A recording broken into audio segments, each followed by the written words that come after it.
El tercer módulo en resistencia que nosotros que nos dedicamos en los dos anteriores, a ver la resistencia debido a la tensión de superficie.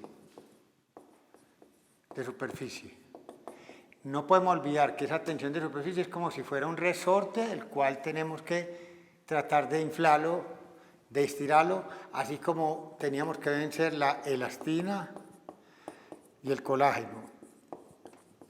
Y en la curva de pulmonar que uno empieza sacando promedio, acuerde que la parte final es menos capacitante. Si yo graficara volumen con cambio de la presión, esta parte es debida al colágeno, esta es la parte más debida a la elastina y esta tratando de vencer la tensión de superficie de los alvéolos que inicialmente se van a abrir más. Estos dos son lo que llamamos la resistencia elástica. Ahora nuestro interés es hablar de la resistencia friccional en una persona normal. En una persona normal, la mayoría de la resistencia por fricción, debemos ser muy claros, se debe al flujo de aire por las vías aéreas. Y el resto a la fricción tisular, aproximadamente entre un 80% a esta y un 20% a esta. De la resistencia friccional, debido al flujo del aire, uno puede decir más o menos con una cierta tranquilidad que dependiendo de si respire por boca o por nariz, entre un 40 a un 50% de la resistencia está en vías aéreas superiores y el resto en vías aéreas inferiores. De este resto, que sería aproximadamente un 50 a un 60%, algunos libros le dan un poquito más de colaboración en la superior, pero es muy parecida a esta, de este resto que le va a dar resistencia a las vías aéreas inferiores, el 80%, incluso para algunos 90%, dependiendo de los libros, está en lo que llamamos la vía aérea inferior, en lo que llamamos vías aéreas grandes, no periféricas, aquellas que son mayores de 2 milímetros de diámetro. En cambio, entre un 10 a un 20% máximo de la resistencia está en lo que llamamos vías aéreas menores de 2 milímetros de diámetro, que es lo que llamamos vías aéreas periféricas. Eso me cobija a mí todo lo que llamamos asino primario, que son bronquiolos respiratorios, ductos alveolares y los sacos alveolares como tal. Entonces eso es bueno uno tenerlo más o menos en cuenta. Ahora, la resistencia de las vías aéreas, que esta resistencia friccional al flujo, que es lo que llamamos la resistencia durante la vía aérea, generalmente uno desprecia este otro componente porque no tenemos una enfermedad normalmente que nos aumente la elastina, el colágeno y la tendencia de esos resortes a ser más elásticos de lo normal. Pero en una enfermedad ocupacional, donde haya acumulación de tejido conectivo, colágeno en los tabiques alveolares, hace lo que se llama una enfermedades restrictivas de parénquima, por ejemplo, restrictivas del parénquima pulmonar, parenquimatosas, que hacen que sea mucho más dificultoso la insuflación de aire durante una respiración común y corriente. Entonces, eso como un criterio general. ¿Qué tipos? Al fluir, nosotros, al medir la resistencia de la vía aérea, nosotros tenemos que tener en cuenta dos cuestiones. Hay una resistencia de una vía aérea, vamos a colocar aquí supuestamente un alvéolo. Esto es dentro, intratorácico, este es extratorácico. Entonces, nosotros en la tráquea que es en la ósea, nosotros podemos considerar la resistencia en esta vía aérea. Vamos a ver qué pasa durante la inspiración y qué pasa durante la expiración. Inicialmente colocamos esto en 0, 0, 0, 0 cuando no hay flujo de aire. Y vamos a ver qué le pasa a la resistencia de la vía aérea intratorácica de la extratorácica. Recordemos que acá vamos a manejar una presión menos 4, aunque nosotros vimos que hay gradiente de presión pleural, nos vamos a hacer los locos ahora simplemente para sacar un promedio y ver el ejemplo. Esta de afuera es la atmosférica, que es 0.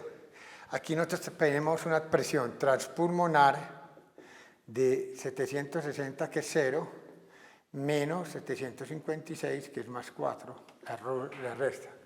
Y acá en la de afuera, esta es la presión transpulmonar, o en la transvía aérea acá, interior de la vía aérea, 0 menos 4.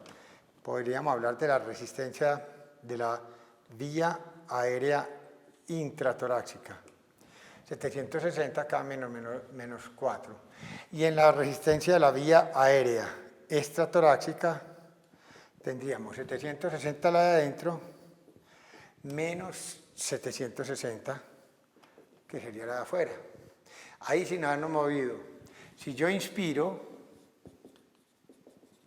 paso de acá para acá, esto lo vamos a cambiar a menos 8, porque cae la presión intrapleural, esta sigue igual porque no tiene nada que ver con la pleura, y obviamente para inspirar yo caigo la presión a menos 2 y este sigue siendo 0, o sea que este puede ser menos 0,5, este puede ser menos 1, menos 1,5, etc. Pero todavía dentro, pues, vamos a ver qué es lo que nos cobija a nosotros. Supongamos entonces cojamos acá esta presión de la vía aérea, la vía aérea intratorácica tendrá lo siguiente: adentro menos 1, correcto, que es 759, menos 8, correcto, y ese menos 8 es 752. O sea que aquí esto cambió a más 7. O sea que esta vía aérea, comparada en inspiración, aumentó la presión transmural, o sea que esta vía aérea se distendió. Además de eso, tenemos que también tener en cuenta qué le pasó a la vía aérea extratorácica. Esa quedaría, esto debería ser menos 759,5, que es menos 0,5, menos 760, o sea, menos 0,5. O sea que se comprimió cuando esta se distendió. Cuando yo expiro, vuelvo a lo contrario, de menos 8 paso a menos 4, entonces esta se comprime y esta, todo lo contrario, se abre. Entonces, eso nos sirve para nosotros decir lo siguiente: durante lo que llamamos inspiración, como la tráquea no toda es intratorácica y no son una sola parte, la gran mayoría de las vías aéreas van a ser intratorácicas y la mayoría de las vías aéreas van a sufrir una distensión en inspiración con respecto a la expiración. O sea que cuando yo expiro, la resistencia de mi mayoría de la vía aérea se abre y solo aumenta un poquito la resistencia en la vía aérea extratorácica, que es un fragmento de tráquea. Además, hay que tener en cuenta que durante la inspiración también vamos a tener unos efectos que son importantes adicionalmente a lo que acabamos de ver. Y es lo siguiente: entonces, la resistencia de la vía aérea en general, ya es promediando eso, como la extratorácica nosotros la consideramos la minoría, la gente dice generalmente la resistencia de la vía aérea disminuye en inspiración. Y disminuye en inspiración por las siguientes razones entonces. Primero, porque la presión vía aérea aumenta por disminución de la presión intrapleural. Segundo, que el tono vagal disminuye y el vago es un broncoconstrictor.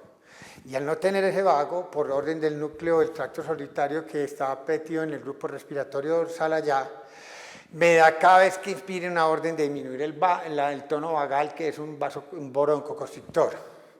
Y tercero, que es un efecto importante, es que cada vía aérea, correcto, está conectado con la elastina de toda la vía aérea centrales, o sea, es un continuo de elastina que simplemente por acá se mete haciendo parte de los tabiques. Entonces mire esto, que es muy particular. Este dibujo nos indica que cada vez que nosotros entremos aire acá, Esto, como un resorte, va a abrir este diámetro de la vía aérea. Eso es lo que se llama tethering. O sea, tracción elástica. ¿De quién? De la vía aérea extraccionada por culpa de quién? De los tabiques alveolares. Entonces, como yo inspiro y me entra aire a mis alvéolos, los alvéolos me jalan la vía aérea y me la abren. Entonces, el tethering es otro contribuyente a la disminución de la resistencia de la vía aérea que se da en inspiración. Ahora, por lo tanto, también nosotros tenemos que ver que la expiración es todo lo contrario. Bajo ese criterio, a nosotros nos queda más fácil entender entonces que el acto expiratorio, el diámetro de la vía aérea va a ser menor y es más difícil sacar el aire que entrarlo. Y eso es importante para entender por qué las vías aéreas ponen más problema al expirar que al inspirar cuando yo tengo una enfermedad pulmonar obstructiva que me hace que el aire pasando por un orificio estrecho frecuentemente haga a veces flujos turbulentos y eso ocasiona ruidos que llamaremos sibilancias si es en vías aéreas muy pequeño tamaño o roncus en el caso en que el diámetro de la vía aérea sea un poco más grande. Entonces los roncus y sibilancias son una manifestación de un compromiso mayor de la resistencia de esas vías aéreas. Ahora, eso obviamente no quiere decir que una inspiración siempre vaya a estar bien. Si el grado de obstrucción es muy marcado, voy a tener hasta problemas para inspirar y durante la inspiración podré tener también sibilancias inspiratorias como expiratorias, pero lo más seguro es que si las tiene inspiratorias ya las tiene también expiratorias. La mejor manera de uno medir la resistencia de las vías aéreas es por pletismografía. Y la pletismografía nos mide la resistencia de las vías aéreas, pero cercanas al CRF, generalmente. La resistencia generalmente 0.5 a 1.5. Las unidades son variables, pero son centímetros de agua por litro por segundo. En general, esa resistencia de las vías aéreas no sé, como varía de acuerdo a los volúmenes pulmonares, es mejor hablar de una resistencia específica de las vías aéreas. Entonces yo hablo de resistencia de las vías aéreas específicas cuando, por ejemplo, cojo la resistencia de la vía aérea y la divido por CRF para uniformar, para que dos resistencias de dos personas distintas, la mía yo, uno en CRF y otro en CPT, no sería lógico. Este que está en CPT tiene la vía aérea más abierta, así sea un asmático con compromiso de la vía respiratoria. Por tener más volumen pulmonar va a haber más tethering, entonces no está en las mismas condiciones que un CRF. Un paciente con CRF tiene menos volumen y tiene más derecho a estar un poquito la vía aérea más estrecha. Por eso, para poder comparar dos pacientes, uno debe medir lo que llama resistencia específica de la vía aérea. ¿Y el criterio cuál es? Para poder comparar gente. Para poder comparar dos personas, se deben medir en el mismo nivel, al mismo CRF, al mismo CPT, las dos, para uno poder comparar la resistencia de la vía aérea de una con respecto a la resistencia de la vía aérea de otra. Entonces, con esto acabamos la primera explicación de lo que es la resistencia friccional en vías aéreas.